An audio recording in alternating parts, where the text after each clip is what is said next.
Hi, it's Carol. And Tim's here too. And today we want to introduce you to the Bloomberg Daybreak podcast. We certainly do. Every day, Nathan Hager, Karen Moscow, and Amy Morris bring you a roundup of the top stories from Wall Street to Washington and around the world. It's all in the Daybreak podcast feed by 6 a.m. each morning. And today, for our Business Week audience, we bring you a sample of the show. Click the link in this description to subscribe to the Bloomberg Daybreak podcast on Apple, Spotify, or anywhere you listen. Good morning, I'm Nathan Hager. And I'm Amy Morris. Here are the stories we're following today. We're going to begin with the deal in the Middle East. Israel and Hamas have come to an agreement that will see dozens of hostages freed from Gaza in return for a 4-day pause in the fighting and the release of Palestinian prisoners. Bloomberg's Simon Marks begins our team coverage in Tel Aviv. In the fine print of the deal, there is an opportunity for additional days of so-called pause. Israel have said that for every 10 additional hostages, they would be willing to add an additional day of pause in the war.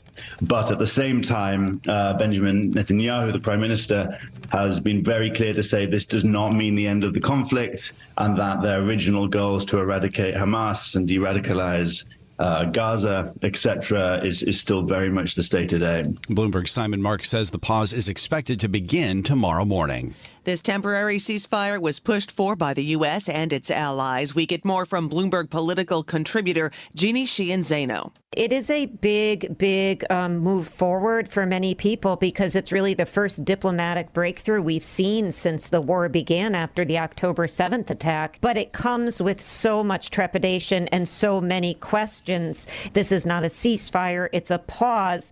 It comes also as a result of enormous pressure both inside Israel and internationally that the Israeli government has been feeling, particularly from the relatives of these 236 hostages. Bloomberg contributor Jeannie Sheehan Zaino says 3 Americans will be among the hostages leaving Gaza. And Amy, another major story we're following this morning is the return of Sam Altman to OpenAI. Just days after he was fired, then hired by Microsoft, Sam Altman is back as CEO, and the board at OpenAI is in for an overhaul. We get more from Bloomberg intelligence analyst Matthew Bloxham.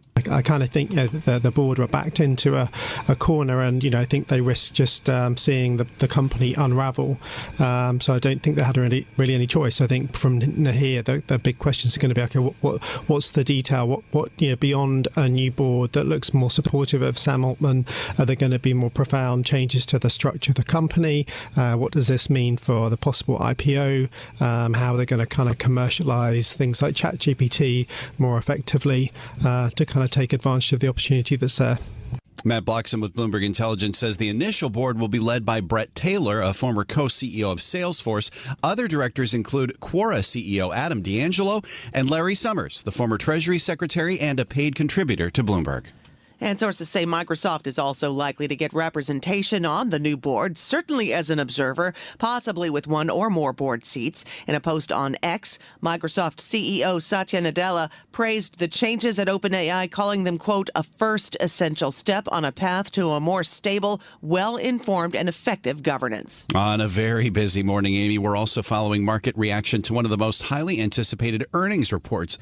Shares of NVIDIA are down nearly 1% in early trading. That's despite an earnings blowout that went past analyst estimates. We get more on that from Bloomberg technology reporter Ed Ludlow in San Francisco. We go to the outlook for the fiscal fourth quarter. Sales would be $20 billion plus or minus 2%.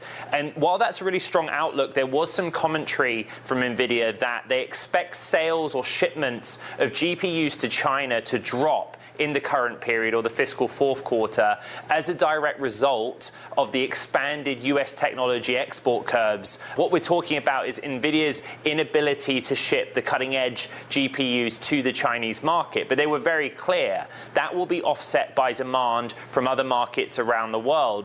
Bloomberg's Ed Ludlow says another reason behind NVIDIA's drop was its run-up this year. NVIDIA was already higher by more than 240%.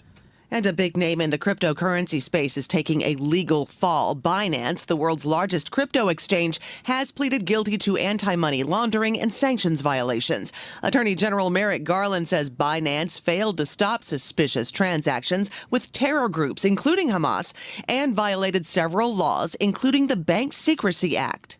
These laws ensure that our financial institutions are not available to designated terrorist organizations, drug traffickers, and sanctioned nation states that threaten public safety and our national security. Attorney General Garland says Binance will pay $4.3 billion under the deal, and its CEO, CZ Zhao, will step down and pay a $50 million fine. Zhao could face up to 10 years in prison, but is expected to serve no more than 18 months. And on the economic front, Amy, investors will have to navigate a number of reports this morning. Almost all of Thursday and Friday's numbers have been compressed into today. So let's get a preview now from Bloomberg's Michael McKee. The marquee release is initial jobless claims. Wall Street wants to know if last week's surprise jump to 231,000 was a one-off or a sign the labor market is starting to cool significantly. October durable goods orders, meanwhile, will offer the first clues to business spending plans in the fourth quarter. A drop in Boeing jet sales may depress the overall headline number, while capital goods orders, a proxy for business spending in GDP, are forecast to eke out only a marginal gain.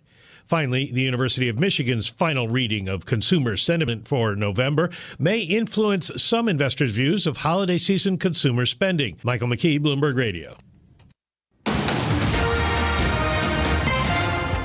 All right, thank you, Nathan. Time now for a look at some of the other stories making news around the world. And for that, we're joined by Bloomberg's John Tucker. Good morning, John.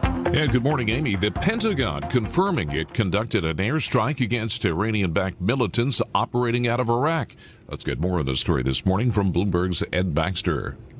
The Pentagon says it was in response to several short-range missile attacks. Pentagon spokeswoman Sabrina Singh. Immediately following the attack, a U.S. military AC-130 aircraft in the area conducted a self-defense strike against an Iranian-backed militia vehicle and a number of Iranian-backed militia personnel involved in this attack. This self-defense strike resulted in some hostile fatalities. Singh says some U.S. service members were injured in the attack. She also says the U.S. conducted 3 additional strikes in Syria. Ed Baxter, Bloomberg Radio. Florida Governor Ron DeSantis secured the endorsement of influential Iowa conservative Bob Vander Plaats. Vander Plaats' backing is the second major endorsement for DeSantis in Iowa this month, following Governor Kim Reynolds. Both Vander Plaats and Reynolds are influential among evangelical voters, a sizable bloc of the state. DeSantis is making a make-or-break push in that state, banking on a strong showing that can give him momentum to stay in the race. Polls show DeSantis trailing Donald Trump by over 45 points. For those early holiday travelers leaving before dawn to avoid the rush, may work in some parts of the nation, but not in other parts. Bloomberg meteorologist Rob Carolyn. Most of the country looking good for travel on this Wednesday ahead of the big Thanksgiving Day holiday. We have problems, though, in the eastern United States with rain from North Florida along the coastal Carolinas and into parts of New England, especially northern New England, where we'll be dealing with some snow today. The Pacific Northwest will also deal with precipitation, rain likely at the lower elevations with snow in the mountains. Today is one of the busiest travel days of the year. A Florida judge has ruled Tesla's trial over a 2019 fatal crash blamed on autopilot will include a claim against the company for punitive damages. The judge in Palm Beach County cited evidence that shows CEO Elon Musk and staff engineers knew its driver assistance system was defective.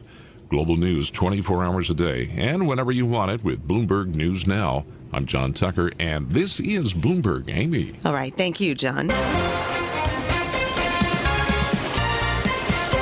Time now for our Bloomberg Sports Update. For that, we bring in John Stashower.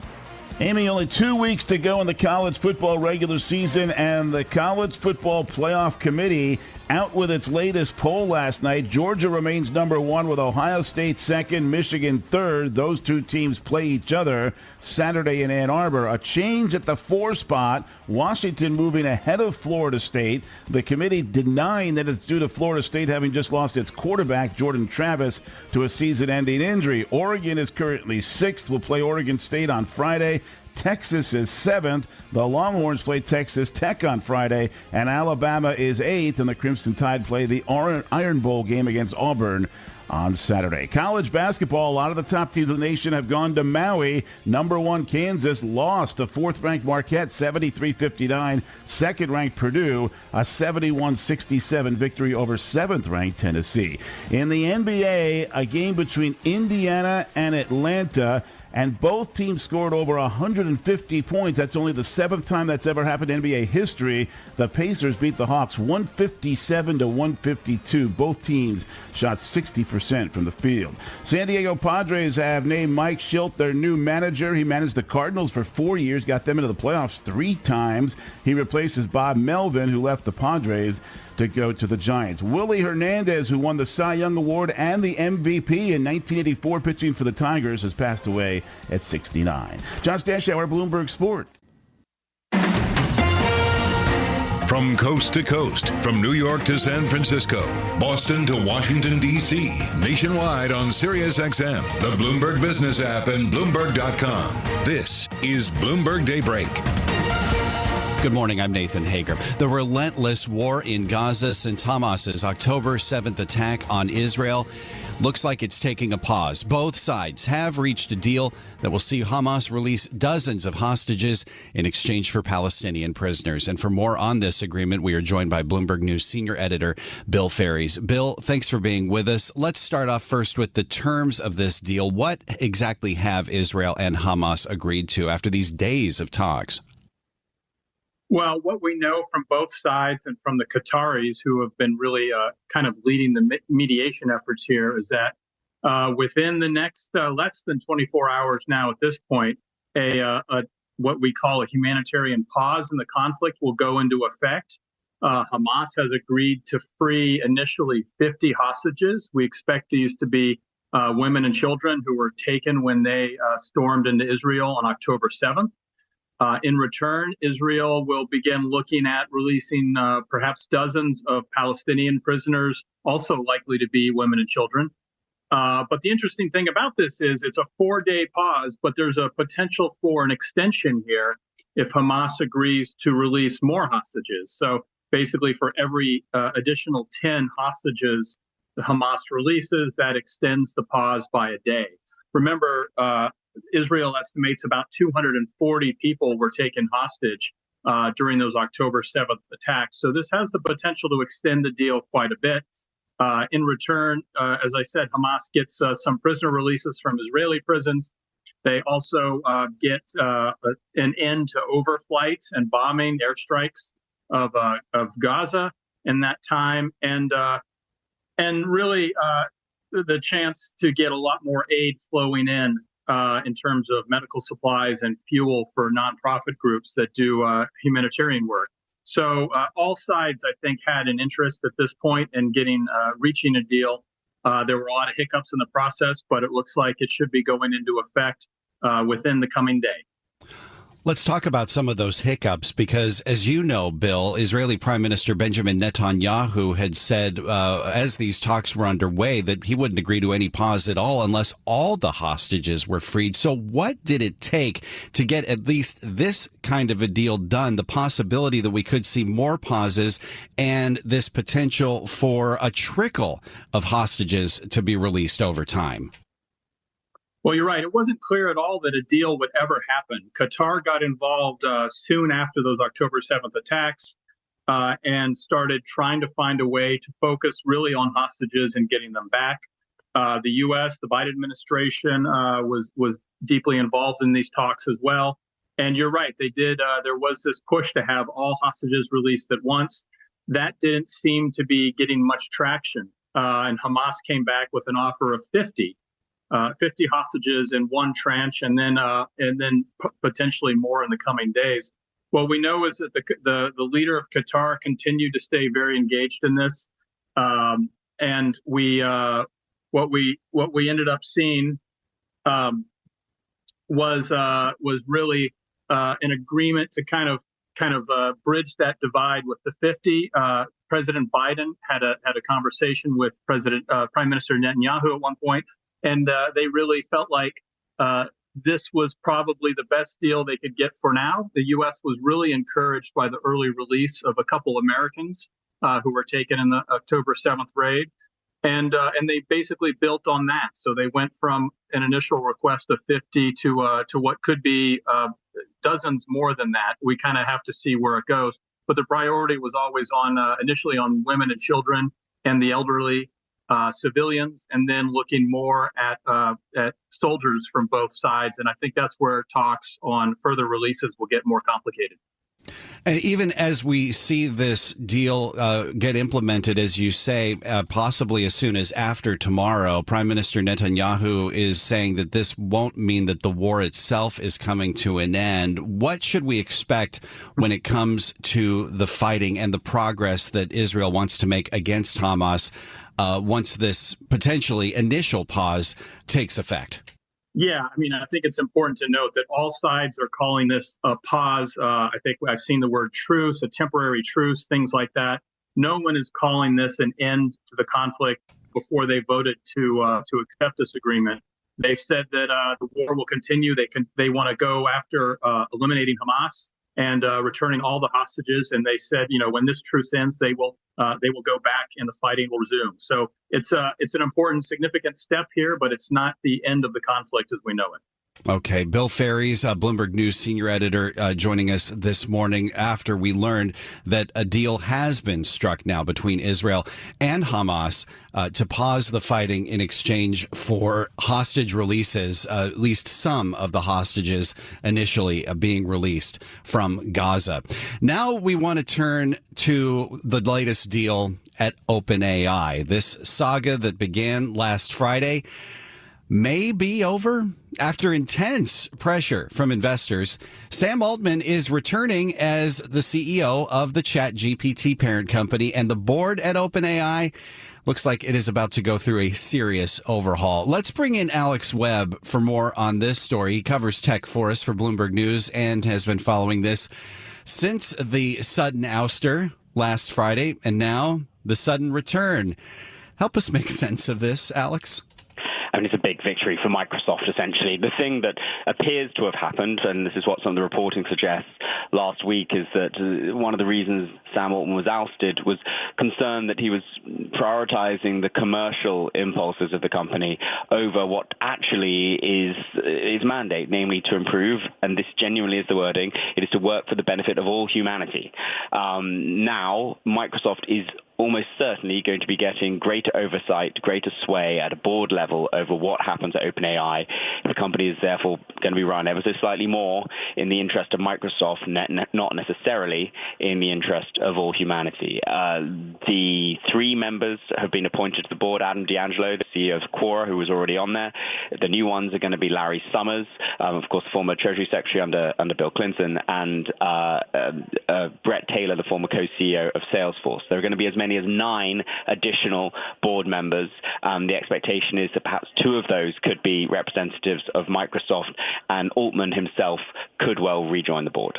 And we should note, in the interest of transparency, that Larry Summers, along with joining the board at OpenAI, is a paid contributor to Bloomberg. With these additions, at least initial additions to the board, Alex, it sounds like that could be the bigger deal here than just simply the return of Sam Altman as the CEO. Yeah, the thing we'd heard on Monday from Satya Nadella, the Microsoft CEO, in an interview with Bloomberg Television, he had said he wanted improvements to governance at OpenAI. It seems as though the board composition was the sticking point and why it took a good few days to reach a resolution, given that we had heard as early as Sunday that there were moves from both sides to bring Sam Altman back into the fold. When Nadella says he wants improvements to governance, everybody, more or less, understood that to mean he wanted Microsoft to have better insight, because this completely blindsided Microsoft. This firing of Sam Altman and subsequent departure of Greg Brockman, the president of the company, Microsoft had no forewarning of that. They learned it pretty much at the same time the rest of the world did. The understanding is it was maybe a few minutes before they put the press release out or the post on their website up. So, surprises for big businesses are not considered good, and that's clearly something that Microsoft wanted to fix. To your point earlier about this signaling the idea that this could take the OpenAI in the direction of where Microsoft wants to go, as opposed to the betterment of humanity. Talk a little bit more about what this could mean for OpenAI and the competition, this massive competition that we're seeing between Microsoft and so many of the other players in the artificial intelligence space. What could this mean down the line? So there are basically four big players, certainly in the Western Hemisphere, in advanced artificial intelligence research. There's DeepMind, which is now Google DeepMind. It is part of Google. There is Meta AI Research, clearly part of Meta. There is OpenAI, which is very closely aligned with Microsoft. And there is also then Anthropic, which was founded by a bunch of departees from OpenAI a few years ago. Google, Microsoft, and Amazon are the ones really competing in the cloud. And at the moment, the real way to make money from AI is in the cloud. It is from not necessarily selling the AI services to companies to use. It's the processing power needed to run those AI services. And that's where the margin really is. Google, Microsoft, Amazon can compete very fiercely in that space. Microsoft has this huge benefit from the relationship with OpenAI, but it does not technically own OpenAI in the way that Google owns DeepMind. So that's really the lay of the land when it comes to the battlefield. This will help Microsoft potentially by hewing them more closely still to their long-term business goals. Let's talk about the other AI story that everyone was waiting for even before last Friday. Of course, that's the earnings from NVIDIA. Another a solid quarter, but the shares are dropping ever so slightly this morning. What's the disconnect? I mean, look, the expectations for this company are absolutely sky high. There was, heading into the numbers, some expectation that essentially a beat is a meet, right? People were expecting them to beat expectations. And if they didn't completely blow expectations out of the water, then there might be a little bit of profit taking. That certainly looks like what is happening now, that the shares have been on such a tear in recent months. There's an opportunity for, some investors to maybe just cash in a little bit on that. It doesn't appear to be anything particularly catastrophic. There's still a lot of growth left in this company. The only question mark heading forward is what is the exposure to China? They want more exposure, but it looks as though the government is cracking down on some of that. How big an impact will that have? This is Bloomberg Daybreak Today, your morning brief on the stories making news from Wall Street to Washington and beyond. Look for us on your podcast feed by 6 a.m. Eastern each morning on Apple, Spotify, and anywhere else you get your podcasts. You can also listen live each morning starting at 5 a.m. Wall Street time on Bloomberg 1130 in New York, Bloomberg 99.1 in Washington, Bloomberg 106.1 in Boston, and Bloomberg 960 in San Francisco.